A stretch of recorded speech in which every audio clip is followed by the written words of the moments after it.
To the class of 2021, congratulations.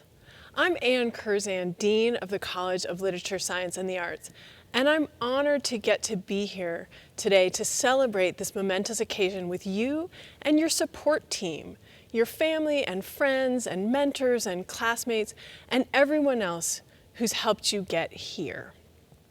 And we're live here in Ann Arbor. We wanted to celebrate with you in real time. You have worked incredibly hard to get here. And the last year and a half during the COVID-19 global pandemic has required you to face often staggering adversity. I know that for many of you, there have been losses for your families, for you, your families, and friends. And there has been trauma and hardship beyond what I can capture here, given all that has been happening in this country and around the world. You have persevered and you have gotten here to your graduation. This is a moment when we get to pause and recognize that this is a life moment. You have now earned your degree from the College of Literature, Science, and the Arts at the University of Michigan. And on behalf of the LSA faculty, I congratulate you. At this life moment, I also encourage you to take the time to thank all of the people in your life who've been there, both when the going was good and when it got rough. Those people and those relationships are one of the most important gifts in a life.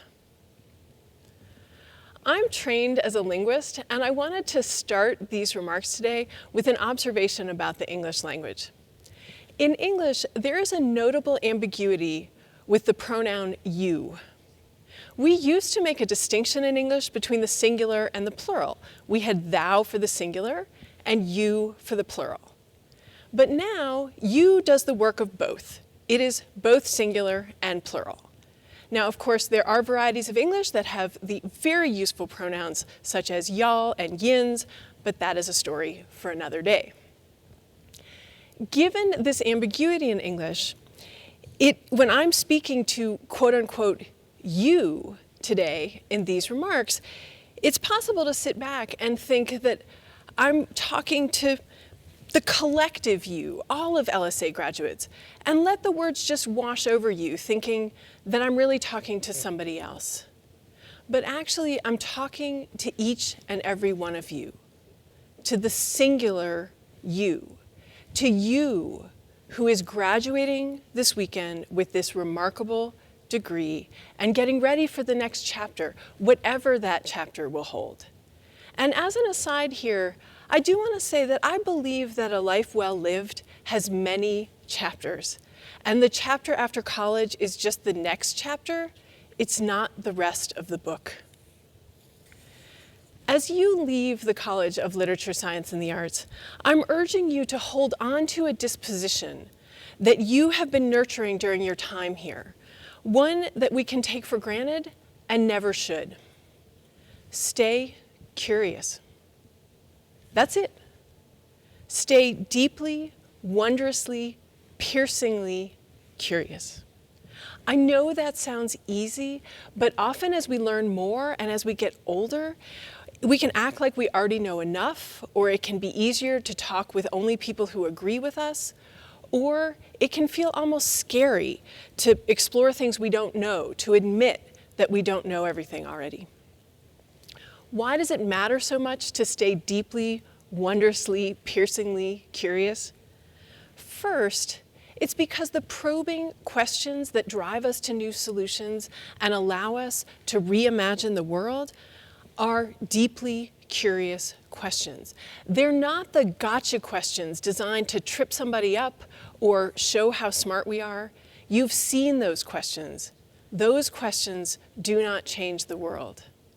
The hard questions that you have been trained to ask during your time in LSA are piercing because they come from a place of wondering why this thing in the world that we take for granted is the way that it is. To ask, what if we think about it in a different way?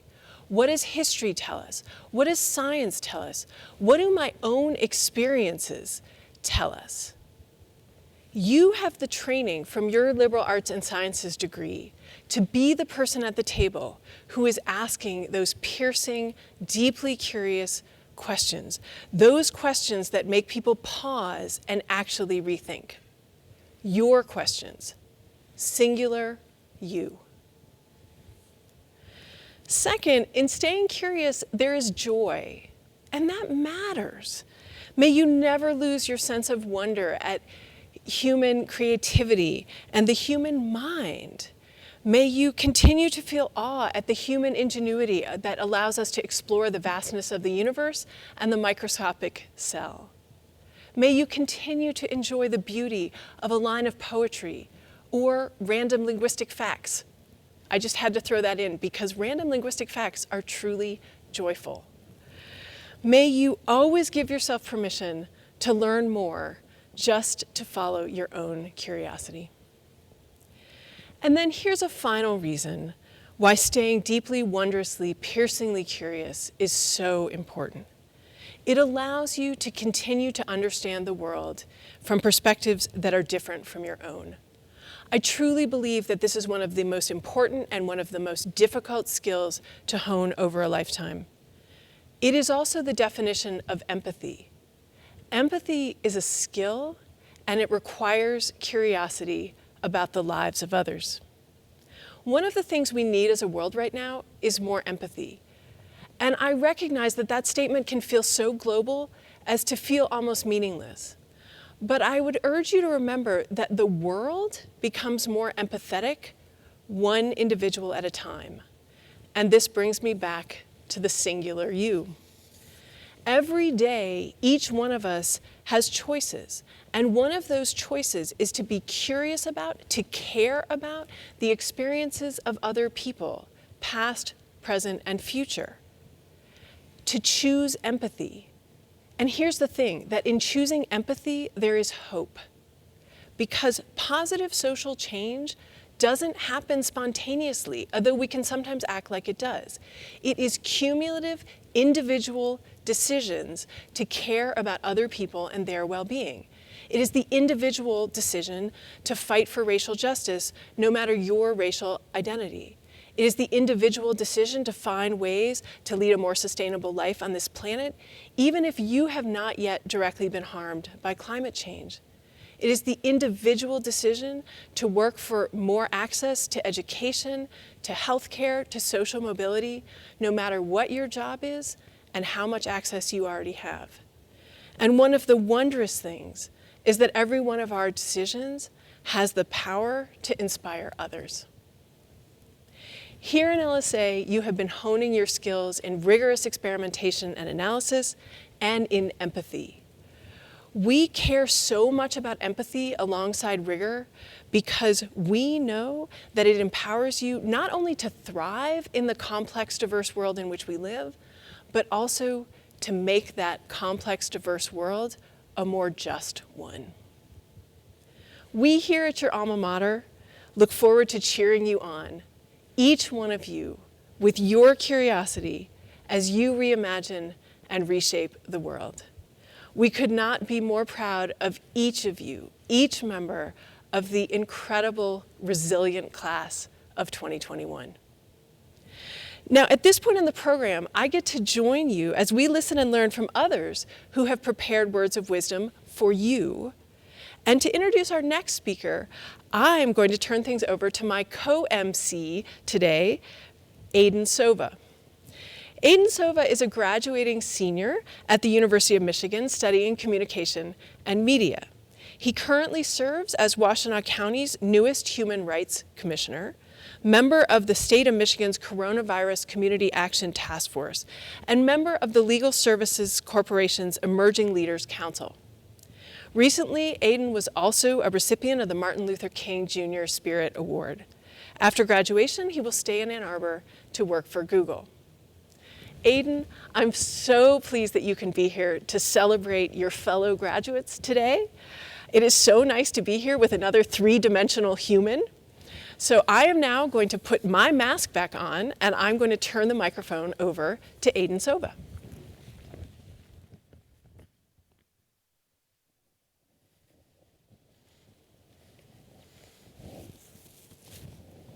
Hello, everyone, and thank you, Dean Curzan, for the kind words. Our keynote speaker is a critic at large for the Washington Post, as well as an LSA alum with an earned Master's of Science degree in journalism. A native of Detroit, she spent her early career working with the Detroit Free Press and is now an honored member of the University of Michigan Detroiter Hall of Fame.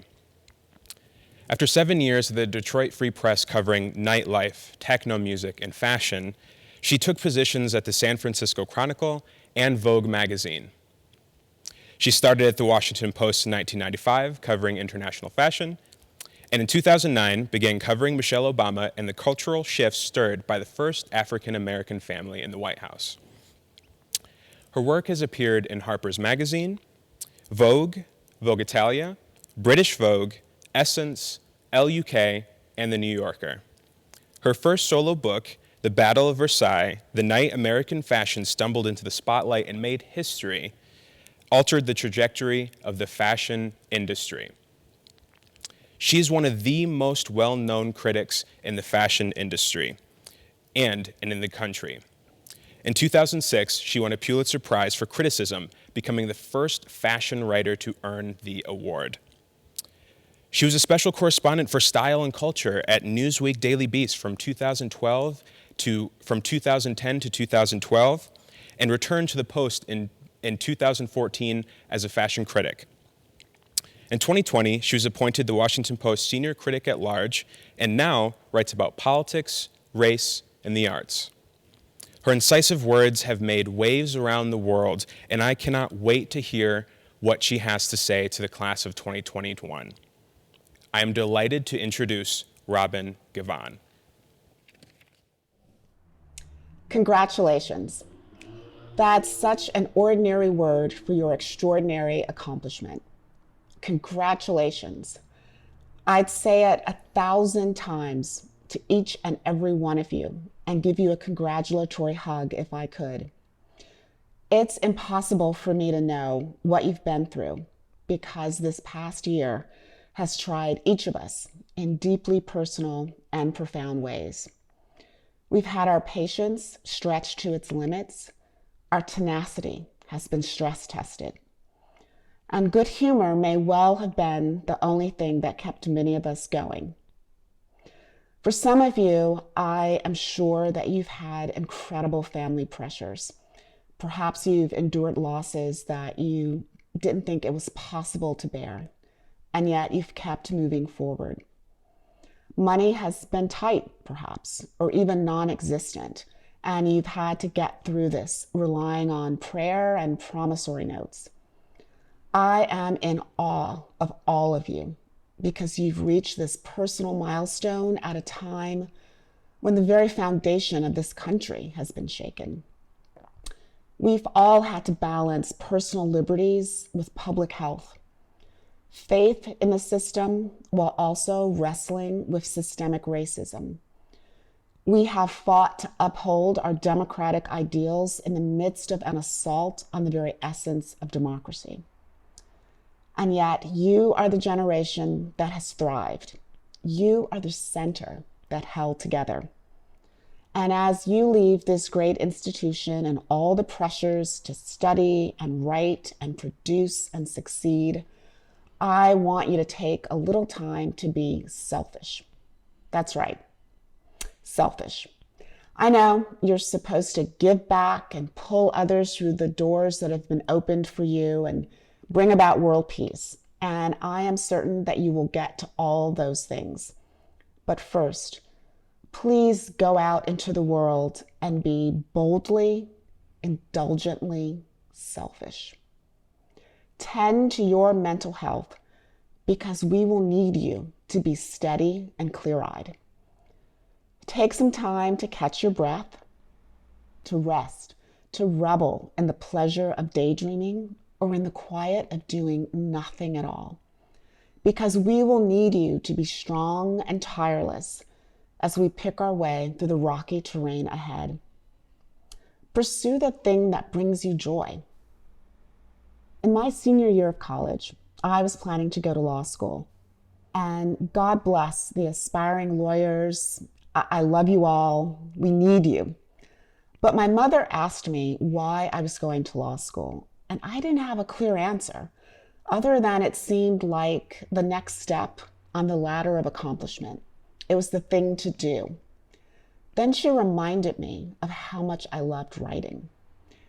She suggested that I go to graduate school for English or journalism, and I did.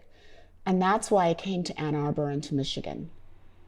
And I don't regret it for a moment. I love what I do. So find your joy, because we need more people in this world who have done just that. We need people who are content within themselves so that they can give space to others to find joy too. We need people who are sated with happiness so that they don't feel the need to gnaw away at the happiness of others. Be your full individual self without reservation. Be a flower in full bloom, one that helps to pollinate a glorious garden. Find your voice and sing with passion. Sing in harmony with those around you, but remember that improvisation is the beauty and power of jazz, and that's a uniquely American art form. When it becomes possible, indulge your wanderlust and travel. Go and see this world. Talk to people who look nothing like you, but more importantly, listen to them. Of course, it would be wonderful to travel far afield, but if you're a creature of a densely packed city on the East Coast who has never been to the rural South or the cul-de-sacs of the Midwest, go there without judgment. If you're a small town person, spend time in this country's big cities. Not at the tourist attractions, but in the neighborhoods where the teachers and waitresses and everyday folks live. We're all real. We're all real Americans. Be the only white person in a Black church and extend your hand in friendship. Visit an Islamic center or a synagogue. Talk to an atheist.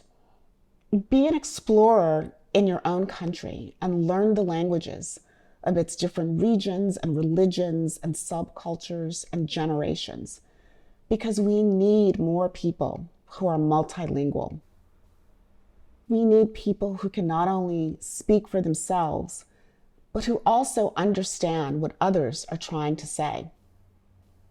And then, in exchange for that period of selfishness, I only ask that you do this one thing. Give as many people as you can the gift of grace. After all that you've been through, you're uniquely equipped to understand how desperately people need it, how easy it is to make a mistake, and how much people need just a moment to recover from it and to make things right. You understand the impossibility of perfection, what it means to try, what it means to have a bad day, or just to miss the people that you love. Be sympathetic to human flaws and failures and inadequacies. Be supportive of the good faith efforts. Be someone who can not only give an apology, but also accept one. Now, I'm not saying that you shouldn't hold people to account. You absolutely should. You have to. And I don't think that everyone should get a trophy for just showing up. But don't send people home. Don't banish them just because they don't make the winner's circle the first time, the second time, or even the third time. Let people know there's valor in trying. Give people a little grace, please. Doing so may not in itself change the world, but grace may well give us all the strength and stamina to keep trying until we do.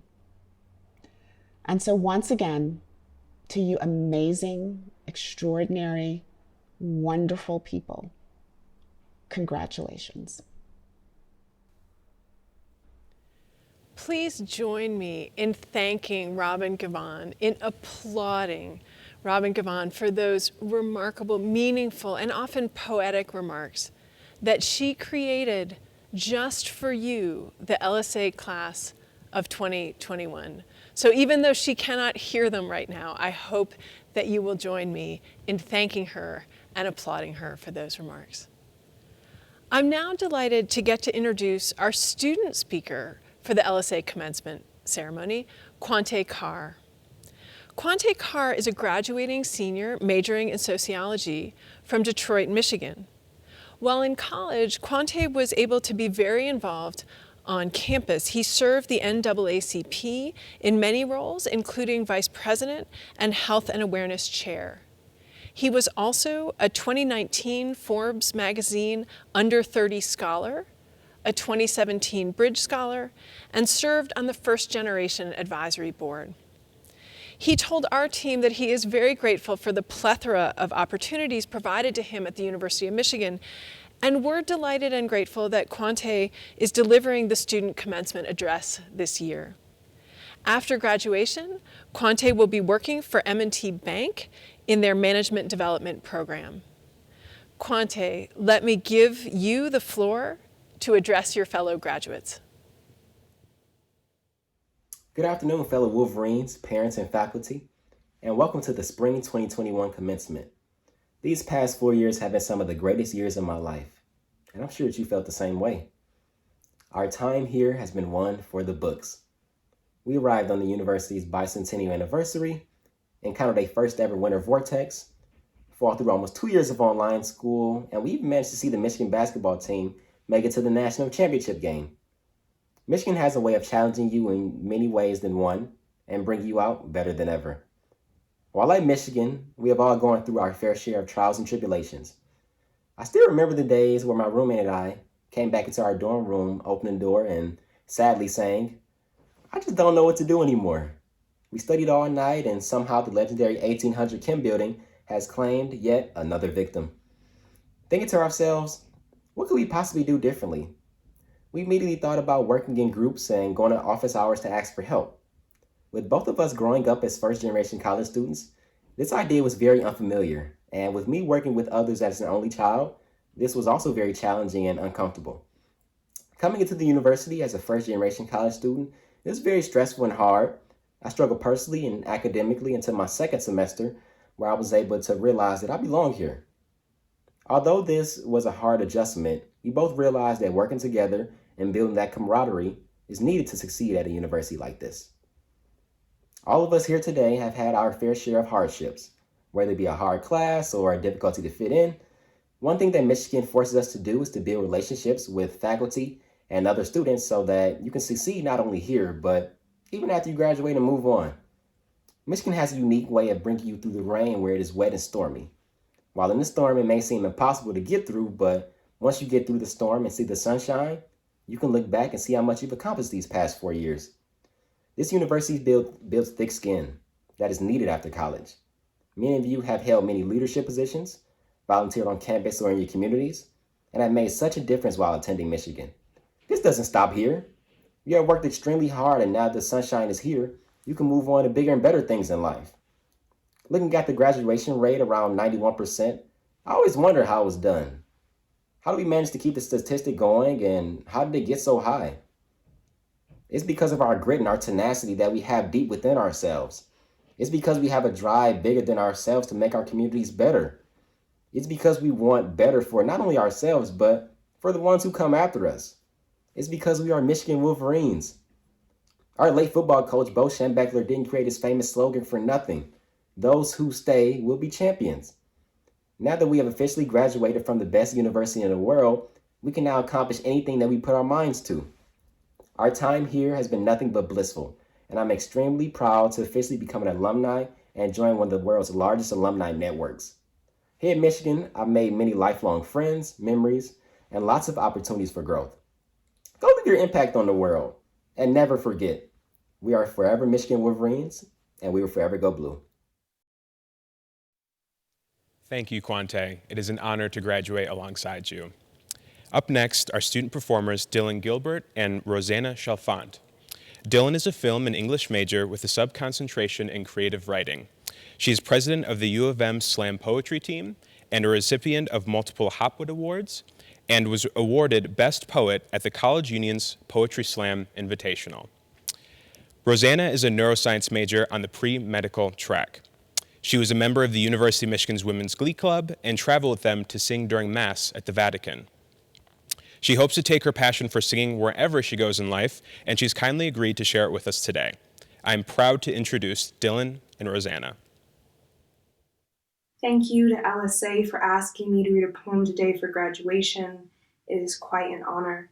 Today I'm going to be reading a piece called I Have Been Raised and It Had Nothing to Do with Me. It speaks to the times that we're in right now, the helplessness that accompanies these times, and how we can combat this helplessness with the knowledge that survival in itself can be an act of resistance and an act of service. I have been raised and it had nothing to do with me. I would be ash if not for the way the sky cracks itself open and leaks for us.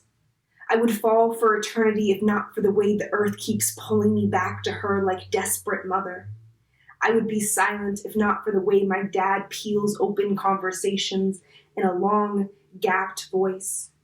He walks into a room and the room is his. Says a 70-year-old saying and now the saying is his, touches the top of my head and I am his. My dad is chest to the sun brave. Never look back when you pass someone unafraid. And how terrifying for me. How awful for my family to love a black man who is scared of nothing, who bleeds and marvels at the way his body can crack open and leak like the sky.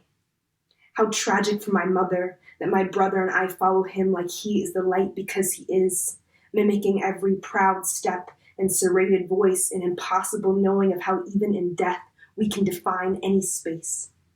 Any street is a black street if my Mama D decided to sit on the stoops of it.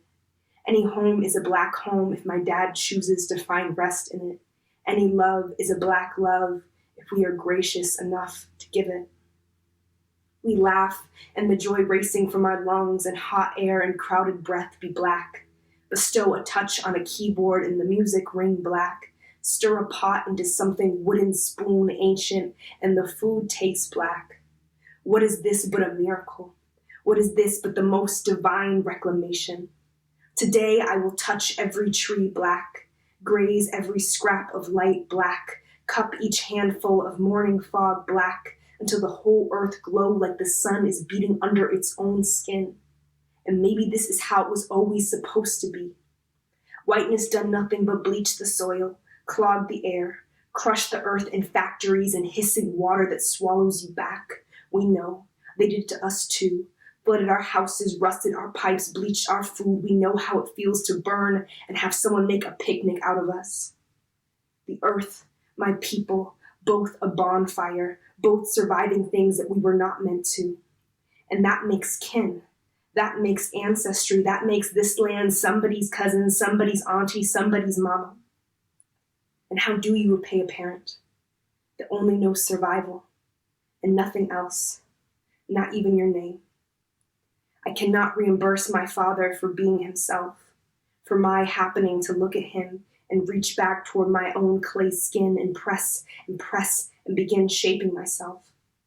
I cannot repay the earth for regulating her body, watering her own roots, moving toward the sun and warming all her leaves and continents. She didn't do this for me.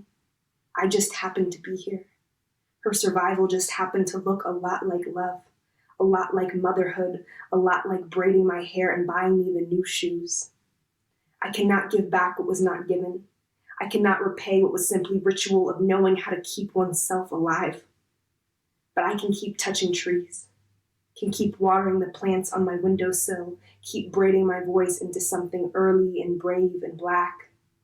I can keep surviving and waiting for someone to look at me and reach back and begin shaping themselves. Thank you. Hail to the victors, valiant hail to the conquering heroes, hail, hail to Michigan, the leaders invest. Hail to the victors, valiant hail to the conquering heroes, hail, hail to Michigan, the champions of the West. Dylan, thank you. Rosanna, thank you. You remind us of the beauty and the power of the arts, of the wondrous range of talents that all of you who are graduating today bring, of the power of your voices to inspire and to galvanize. Thank you for the gifts that you've given us today. And now to close our program, I get to say again, because we cannot say this often enough, congratulations, graduates. You have received a broad education here in LSA and depth within your majors and minors that has prepared you to embrace complex problems as complex problems, not as simple binary choices. And you have honed your skills at seeing the world from perspectives different from your own, and this will serve you well. I remember from my own commencement that this moment was both exciting and honestly terrifying. And I wanted someone to recognize that it was both exciting and scary. And especially at this moment where there are so many global crises, the terrifying piece may feel even stronger. You may wonder what will happen to you. It's natural to feel concern for yourself. Will you be okay? How will you take care of yourself? And yet I believe the best way to answer that question is to turn it upside down. How do you, individual you, want these skills that you have gained here to make the world better, even just a little bit better for others? If you ask yourself that at every turn in your career, you will lead a life of purpose. And a life of purpose is a meaningful life, and a meaningful life is a fulfilling life. I would now like to ask all the members of the class of 2021 to rise if you are able.